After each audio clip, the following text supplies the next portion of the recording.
Horse racing in Japan is the envy of racing jurisdictions worldwide. The fans are passionate. Many attend the races just to support their favourite horse, and betting turnover remains high. Yes, the wagering in this country, betting turnover is, I think, the one of the very best in the world.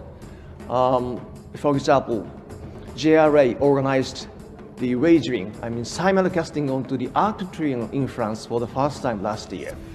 Wagering in Japan onto Arc de Triomphe was more than double of the wagering in France onto Arc de Triomphe. So I think Japanese likes gambling. Japanese likes to have a bet. Japanese racing has efficiently capitalised on this love of betting to make their prize money the highest in the world. In Japan, there is no bookmaker. Bookmaker in this country is illegal. In other words, Japan Racing Association is the organizer, authority of the horse racing, and Japan Racing Association is the organizer of the wagering, which means, once again, wagering in this country is very, very good. All those money coming back to JRA. So JRA can use those, big wagering as a fund for the prize money. This well-oiled machine is another major reason that Japan's horses are now dominating the world. Thanks to the good prize money, now we have a good number of the racehorse owners and big number of the shareholders who owns a share of the racehorses through the racing club. So this is, good system for the breeders as well. Good prize money coming back to the breeders. So breeders can reinvestment those money onto another new blood or new facilities. Then another nice sire, good broodmare come to Japan. Then quality of the racing, quality of the Japanese horses come up again. This is good circulation, isn't this? Another asset of the JRA is its reputation for maintaining a drug-free racing environment and upholding the highest standards of integrity. I think JRA did a great job to create a good image of the racing. Now everybody understands, racing in Japan is very, very clean. Then, so what JRA did was, they prohibited all trainers or trainer's wife or jockey's wife cannot have a bet onto the racing at all. The JRA's strict integrity controls also require jockeys to enter a lockdown facility the day before a race. There, they have no phone or internet and can't make any contact with the outside world.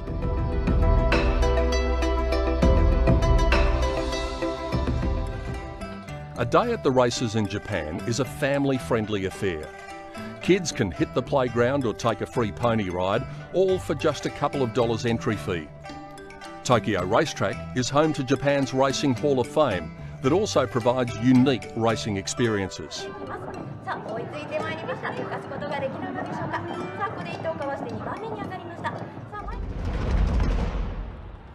Japan's rise in world standing is clearly demonstrated by its renowned testing ground, the Japan Cup. Once considered a realistic target for international horses, winning the race from overseas is now more like mission impossible. Look, to go and win the Japan Cup now, I think would be a tall order. You'd have to be a totally dominant Winx, Sunline, better loosen up, a one every 10 years horse. You just couldn't go with a Group 1 winner. I think their depth of horse would be too strong for us. But if ever I get a dominant horse of the year and the quarantine becomes easier, I wouldn't hesitate to go there. It's just a fantastic place.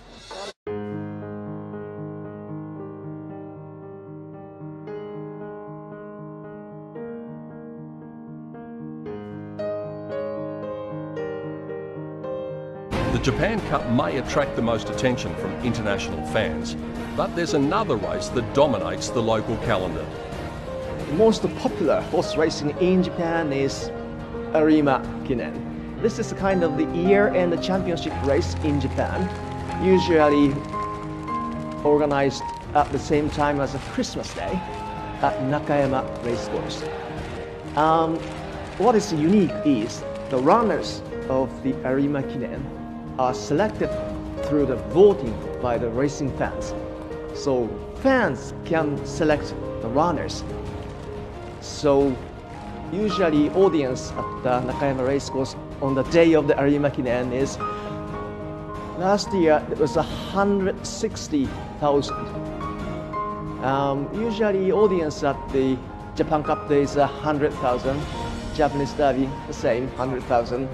So Arima Kinen is far more popular than Derby and Japan Cup. If you are punters, you have a bet on horse racing once a year. You have a bet on Arima Kinen.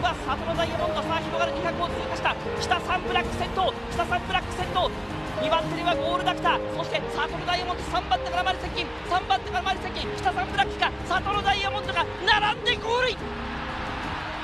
捉えたか。Coming up, a golden era of Japanese racing. We look at the modern day stars who have taken the world by storm.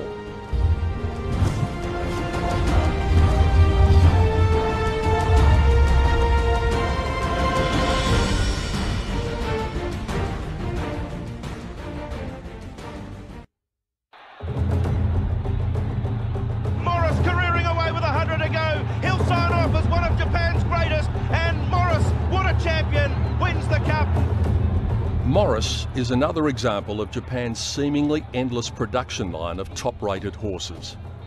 His devastating win in the 2016 Hong Kong Cup was his third Group 1 success at the famed Sha Tin track. Hong Kong has become a happy hunting ground for Japanese-bred horses. They now strike fear into their opposition at the big international race day. Everything they do is a very strategic approach. I go to Japan since over 30 years. And I think for me, you see the quality of brood mares, how they buy, especially the Yoshida family, it's for me fascinating. And people underestimate, especially when it comes to 2,000 and 2,400 meter races, the quality of Japanese horses. The Hong Kong International is a showcase for them, and that I think will set the stage for them to get even a bigger reputation.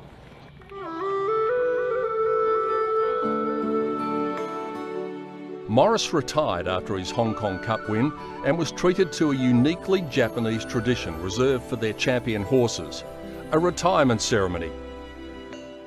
Retiring ceremony was organized at the parade ring, was surrounded by thousands of the racing fans. And they come to Nakayama to join the ceremony. They come to Nakayama to say, "Thank you, Morris. Thank you and goodbye, Morris." It was a freezing day, very cold day.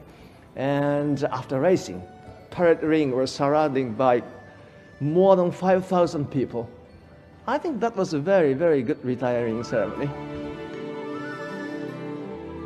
Morris has now joined the band of super sires at Shadai Stallion Station, where he will be given every chance of success. It is all about how we can make Morris a success, and sending him quality mares with good pedigree and good race results is our job. I think Gentil Donna is a prime example of this. I think Katsumi will support the success of stallions such as Morris and Duramente with his best mares. You need to send quality to quality. In a sign of Japan's new role as an exporter of quality bloodstock, Morris will finish the year with a stint serving some of the best mares in Australia at Arrowfield Stud.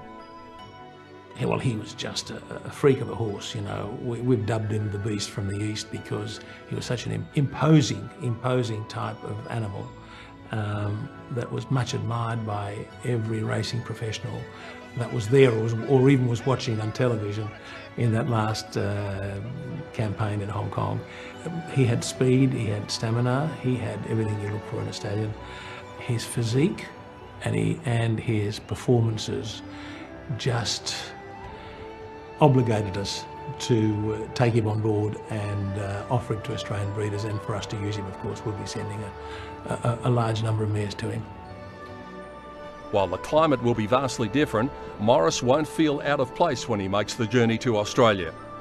Joining him on the trip south to Arrowfield Stud will be Mickey Isle and Real Impact, two highly rated sons of the world's hottest sire, Deep Impact. Historically, when we've identified what we think is a really dominant stallion, we've got in very early and tried to acquire, one way or another, the most effective sons, the best sons. One is Real Impact, who stood here last year for us and will continue, of course, to stand here. And we bought a stake in that horse. And also Mickey Isle. He's a champion sprinter of Japan in 2016. And we're betting that they're going to blend very well with the Redute's Choice and the Danehill family that's out here.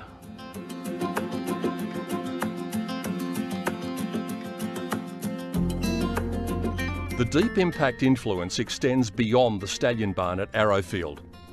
Just as they did with his father's Sunday Silence, Arrowfield are now sending mares to Japan to be covered by the champion sire.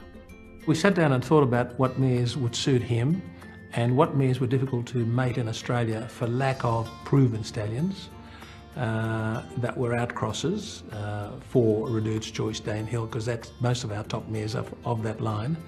And we decided to send Miss Finland over there, which is probably arguably our best mare. Lucky Raki, which is closely related to Redute's Choice's family. And a bunch of other mares, Star Fashion, Alingi, the champion filly, and now well and truly getting into it as a brood mare.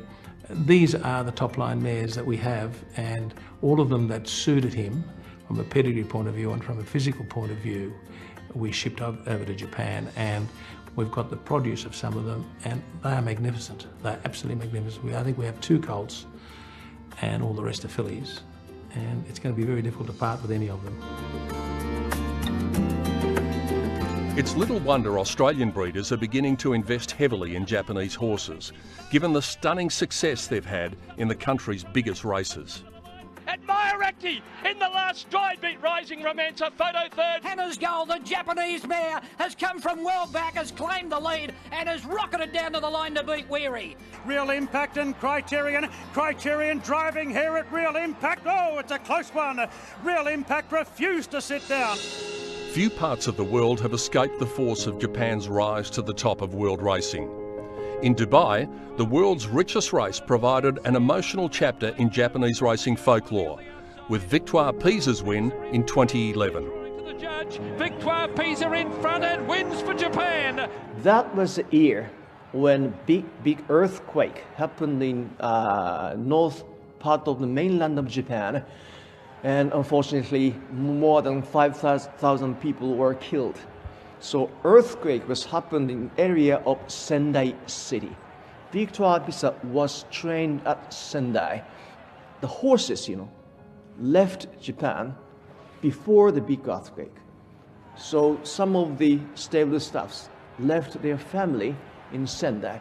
Unfortunately, all those families are fine, okay.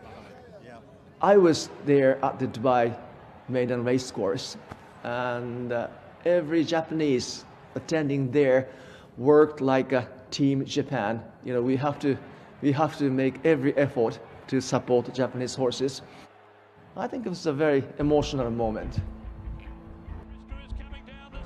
Real Steel is another Japanese horse to fly the flag in Dubai. The son of Deep Impact claimed the 2016 Dubai Turf. But with 100 metres left to go, it's Real Steel in front. Euro Charlene giving chase. Japan again, Real Steel. Traditionally, Europe's heavier tracks have caused difficulties for Japanese horses, but another son of Deep Impact, Ashin Hikari, made light of that theory when he stormed to victory in France's prestigious Prix d'Ispahan in 2016. Ashin Hikari out in front of the Prix d'Ispahan has absolutely annihilated the field. Ashin Hikari wins the d'Ispahan from its second place to Ryan. France, however, is also the location of Japan's greatest frustration. The Prix de l'Arc de Triomphe has become like a holy grail of Japanese racing after a number of heartbreaking defeats, the most famous being Orfèvre's dramatic collapse in 2012. He came in front so easily, but after that he suddenly ran into the inside fence and beaten by half a length by Slovenia. If he, kept running straight, he won easily. I don't know what he tried to do. Yeah, he has some, strange temperament. We have been a little bit unlucky in the Arc, coming very close a number of times. But I will send horses there every year. It has not yet been won by a Japanese horse, and it is the most famous overseas race in Japan. It is a race that I love to win. Breeding classic winners remains the priority in Japan. However, the country has also had international success in sprinting distances, with Lord Kanaloa winning back-to-back Hong Kong sprints. But away goes Lord Kanaloa. He's going to make it back-to-back wins in the sprint. He's swan song of racing. He's waving to the crowd, Lord Kanaloa. Away he goes.